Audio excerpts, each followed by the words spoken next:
Hello everyone, welcome to another edition of Journey to Becoming Head Coach. As always, I'm your host, Jeff Freeman, and again, thank you for the love and support. And today, we're going to go over the diamond formation and kind of some of the things that I've run out of it, and some of the things I like out of it as far as run plays. Just some basic stuff, some sweep, and some inside zone look that I really like out of it. And again, show you out of a 4-man front, show you a little bit out of a 3-man front as well. So, again, basic diamond formation. Again, we're bringing more people into the box, but at the same time, we're trying to create a little bit of leverage. The goal really out of the diamond for us was to get to the edge a lot. So we really like to run our sweep play out of it. And we would attach the tight end and sometimes remove the tight end. We would essentially switch these. We put the Z out here and have the H back here because of the tight end type. We turn them more into a blocker. So again, personnel-wise, we would switch some things around. So in that way, we could get the best leverage and the best look. Especially if we knew that the Sam and the corners weren't very good, we would go ahead and attach the tight end. So then that way we could really get that hook and get a lot more leverage out of the two on here. So as far as just our basic sweep play that we would like to run, again, just basic down kick principles out of sweep. We'd have a down block, another down block. First pull is off to first inside threat. Z's coming off to basically that outside backer. We wanted our guard to essentially attack the mic, because with these two down blocking, we didn't have everybody down getting to the mic in this. So we would have the Z come straight off and lead up on the Sam backer. We would have him pull and get out into first daylight, which would essentially be the mic. We have a down block here, and then same thing, releasing to first inside threat, either going to the whatever first inside threat that would be. And then we'd have our tackle just automatically release and go, because we'd have a block back here. And then we would have the sweep play, release off, and running right up the middle towards that strong safety. So that was our basic sweep play, and then we would have him hand off and boot around to make sure that they would pay attention. Because again, depending on what we do, is sometimes if we didn't send him, we would have the tackle block, and we'd have the end release off, and we'd have the quarterback pull. And we'd have a little, just a naked boot with one lead blocker off the backside edge. So that was our basic sweep play where we would pull both guards and really attack the sweep in the edge. Now we really love to run this when this is on the boundary side, so we had a lot of room to run. We would run it into the boundary sometimes as well. And again, these two would end up flipping and we'd run it into the boundary. That's when we'd also run a lot of the naked bootleg. Of course, we want to try and get our quarterback, especially with the quarterback we had that was athletic. We want to get it into the field as much as possible, but you can run it either way. Again, you don't want to be too predictable, but at the same time, you want to know you can hit your bread and butter. So that was kind of our base sweep play, attacking the edge, and we loved this formation because, again, we'd bring the defense in, and we would get leverage getting to the outside. Had a lot of fun with it, had a lot of success with it. Again, you do have to watch for run through, and we had adjustments for that, where maybe we didn't pull this guard, and we would send him up to the mic, especially if they love to blitz the mic. Again, we still had enough run through, because now, instead of him getting to the edge, he would just go attack the mic now, especially if they love to bring that run through. Like, if we know that they love to bring that mic 70 to 80% of the time, that's just what they like to do, then we would just say, hey, you know what? Nope, we're just going to run. We're just going to pull the backside guard. So then that way it would give us, again, better leverage and better blocks, and we would also just double team at the same time. It would just make our life so much easier. So again, it'd be the same kind of principle as far as we'd have a down block. But now if we knew, based on the scouting report, if this guy liked to blitz, this was their blitzer, this was the guy they were going to send, then we would just say, nope, we're going to go ahead and run, sweep G, I think we called it, and we would just pull the backside guard. We'd have a double up to that mic backer right there. We'd still kick him off, and now it's the same look. The only difference is we're getting to that mic a little bit quicker, because he's not trying to get over the top anymore. He's trying to blitz the A, the B, or the C.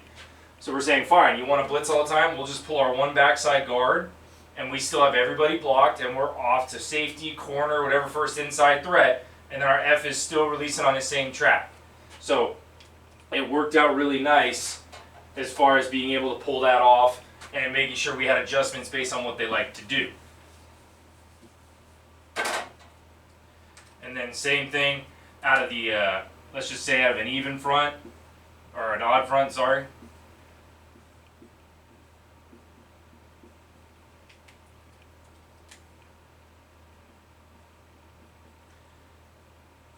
out of an odd front, we would take the tight end and we would play with that a little bit as far as that's concerned. Because a lot of people would say, hey, no, we're going to pull all of our guards and, uncovered versus covered, things like that. So again, we had the down rules. Now the only thing what we did here is now we had a kick out, so we had a double team to the Mike backer here. Actually, I apologize. They would go to the backside backer to the Will. We'd have a kick out block here. Nose would be on the nose, and then we'd have a pull up to the Mike. Z's releasing. Basically, the read was that sandbacker. If you could kick him out, we were pulling up underneath him, and we were getting there. If you had to hook him, then we would bounce it outside. So the read was that first kick out block. Now we could make the adjustment depending on how good that tackle was. Again, looking at the scouting report, can our tackle handle their tackle? If that was the case, then we would just have our tight end take him on, and we would just, again, make the adjustment. Basically, don't get beat inside, and we would say, okay, you're going to attack that sandbacker. If he can get him, and we're perfectly fine, if we can do that, then what we would do is we would pull him, and he would read that backer. If he saw our tackle's butt, he would cut it up. If he was able to hook him, then we would pull all the way around. And again, we're looking for run through, but we're trying to get a lead, and we have a kickback block to make sure there, and we're leasing off the backside backer if we can get there. So if that backer reads, he should end up picking him up right on the outside, right there. So that was kind of our adjustment. We could do it two different ways. We could have them block back to the backside backer, and again, we still had that bootleg, because again, if we wanted to, we would keep the tackle on the tackle or that end, and then we would read him, and we would then make a naked bootleg off the backside with our quarterback, depending on how athletic and how fast he was able to run with it. So that was our base play with the tight end in. Now later on, we needed to widen them out, because what did everyone start doing? They started rolling the safeties down and putting 8 in the box. And at the time when we were running this, our quarterback was a good athlete, not a very good thrower. So we had to make adjustments to try and protect him the best we could. So we started widening people out. So then that way we had a little bit more cushion.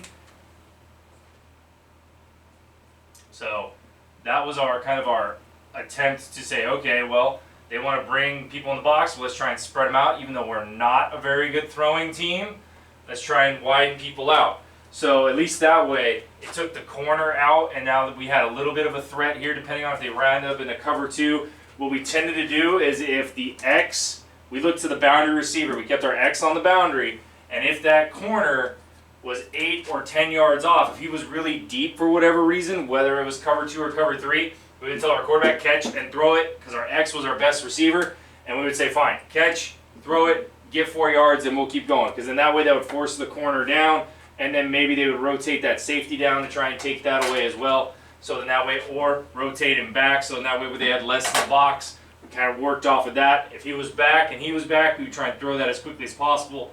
Then as he came up, we would say, okay, well, if he's up and they're in a cover 2 look, now we know we have the numbers and we can get to an edge, or at least have a better shot at getting at the edge. So obviously this adjustment, we did a couple of different things. So we still wanted to pull at least one guard, but since we didn't have that leverage here anymore, since we removed the tight end, we now had to, we had to go back to that original look of, all right, we're going to essentially, basically like a little cross block sometimes. So it'd be here, little cross block, back block, pull off, attack first outside threat, get to that backside backer, kick out, boot out, and we're off to the races. So we could do it that way for a little bit of a, just a little bit of a cross block, kick out block, and again, this guard would now read this guard's block. If he was kicking him out, he'd pull him up. If he could hook him, we'd get to the outside. So that was one look that we would use to kind of get out of it, and make adjustments based off of that. Later on, if we didn't like that much, then again, we could just bring one of the H's. If we want to say get a true down block, then again we could get here, bring the H to kick the end out, and then really pull around and pull around. The only thing there is now, if that Mike were to blitz through, that would be where we'd have a little bit of trouble. But again, at the same time, we can make that adjustment like we talked about with the tight end. If we know that this Mike loves to blitz, then we can just keep that guard in and have them double team up to the Mike. It's the same assignment essentially, because when he pulls around, he's looking for the Mike that should be scraping downhill to the outside. The only difference is if they like to blitz him in the A gap, we'll pick him up here and get to the edge, and we'll be on to the sandbacker and the safety. So, and again, same idea. If we didn't like this much, we could keep the tackle on the end and release him off to the outside backer, and we could pull off. That was our basic sweep play. Later on, it was kind of the same thing out of the 3-4. We played games with it as far as who we had blocked what. We made adjustments as far as what they liked to do. Because again, now when you're in that 3-4 look,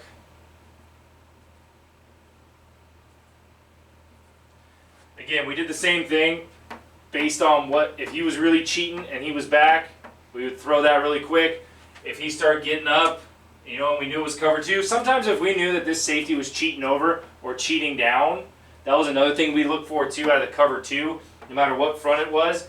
Because again, if he was our best receiver, if we knew this corner was not very good, then what we do is we say, okay, he was off, let's throw just a quick wide receiver screen, just throw it right to him, a little spot screen and go. If they liked to play cover 2 and this safety started cheating over and this rover or backside backer started cheating in, then we would just, hey, throw the go, catch and go. So, and we would have to call it in at that point because, again, sometimes our QB, again, not the best thrower at the time, so he was more athletic than he was a thrower. But at the same time, we'd say, hey, catch it, throw it, let's go. Hopefully we get a cheap one, or because, you know, if you make sure our receiver catches it or it goes out of bounds. So we worked a lot of just hitches, little spot screens, and fades. Because again, not very accurate, not a very good quarterback at the time, so we had to just kind of break it down, bare bones, what can we throw, and what can we do to take advantage of the defense and what they're going to do to us in our run game.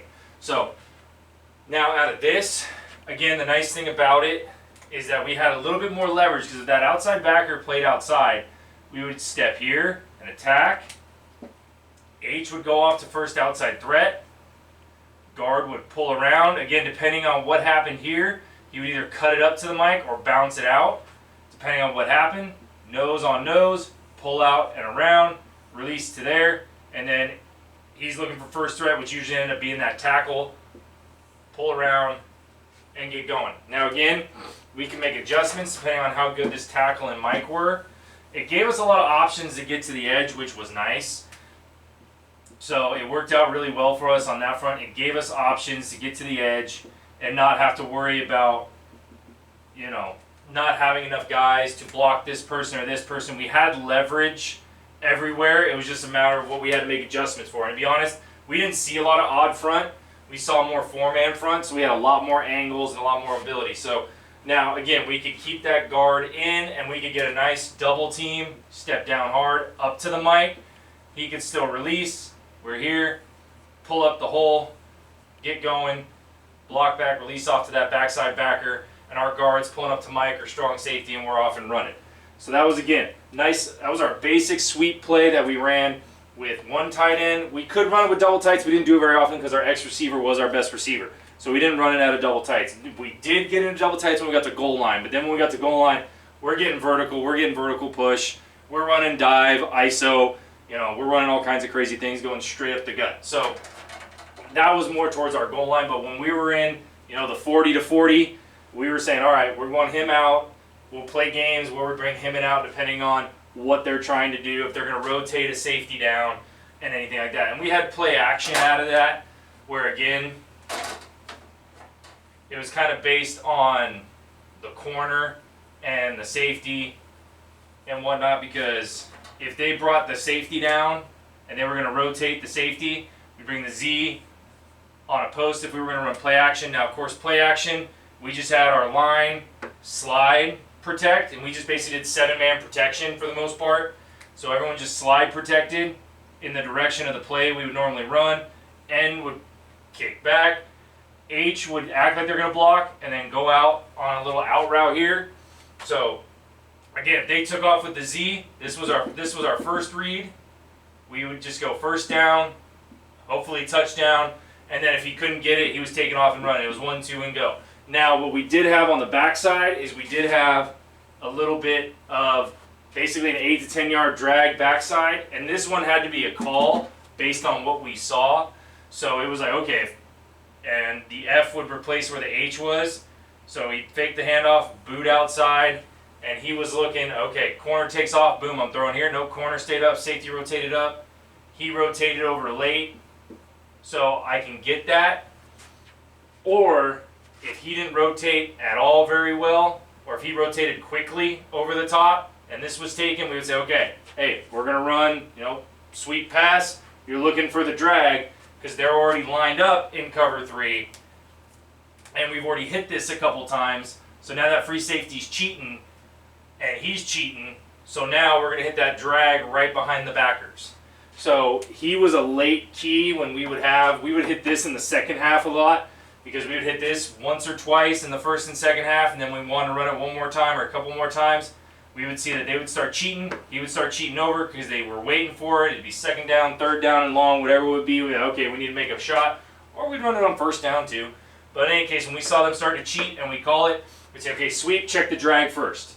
If the drag's there, hit it now, hit it early. Like literally, it's 1-2 steps, stop, get it now. So that was kind of the play action to protect it off of there. Worked really well, but again, we had to really shorten it up because again, this was a hard throw for our quarterback, not a lot of arm strength. We ended up hitting this 80-85% of the time, this maybe 5 to 6%, and then this one we hit that other 5 to 10% just because they started cheating so hard to defend that flat. And again, we would be able to hit this from time to time, but again, our quarterback not very accurate and just didn't have a lot of time to work with him. He was, he was a first-year player, and he was a senior that had come out. So it was one of those really tricky kind of pieces that we had to work with. So that is our sweep. I'll show you just our inside run, or inside zone play out of it.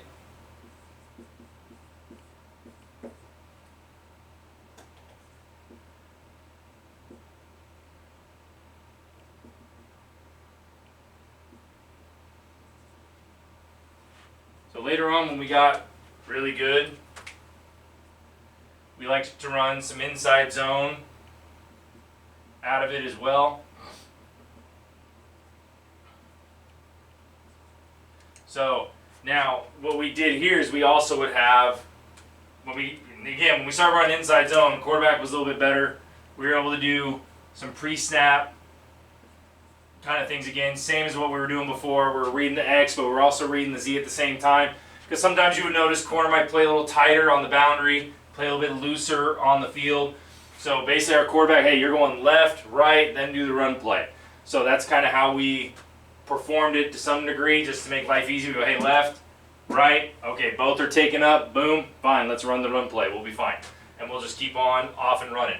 Now, what we would do here for inside zone is we also would throw a little bit of, I guess you call it zir, or some kind of a veer with a little bit of option. And now I'll show you how we tweak that around. Because again, we had 3 backs back here, so we had to play games with a little bit of all of them. So what we would do is we would have just run basic inside zones. They were running inside zone left, so we're going to read this end here. So we're stepping hard into the gap. If we can get a double team up to the mic, we're taking the double team. Same thing here, if we can take the double team up here. And then we are just making sure we don't get beat inside on this front.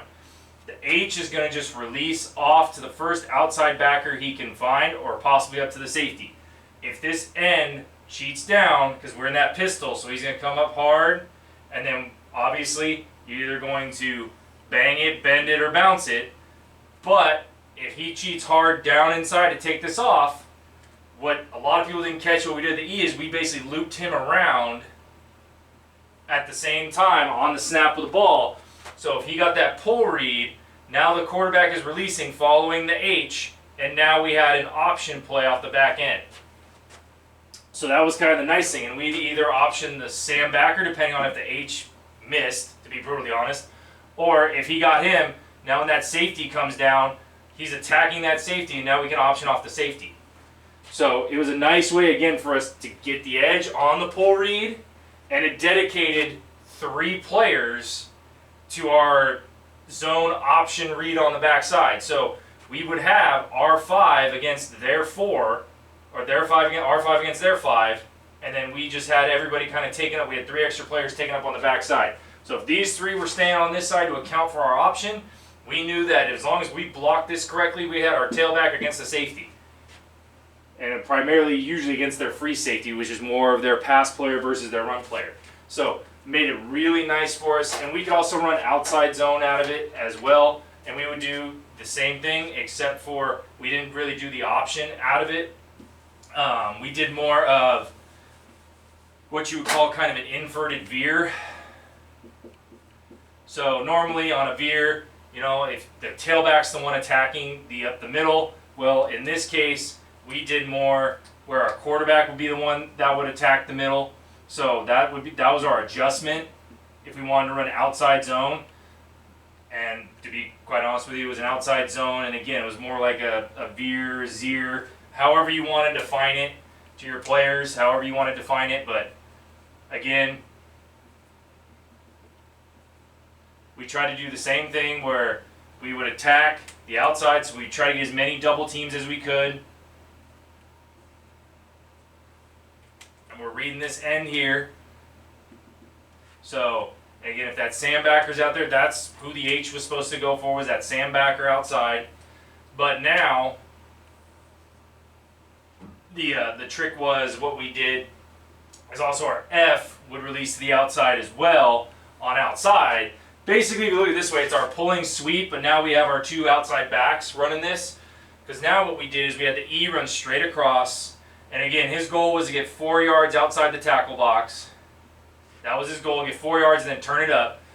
And if that end came hard upfield, quarterback would pull and run up the middle.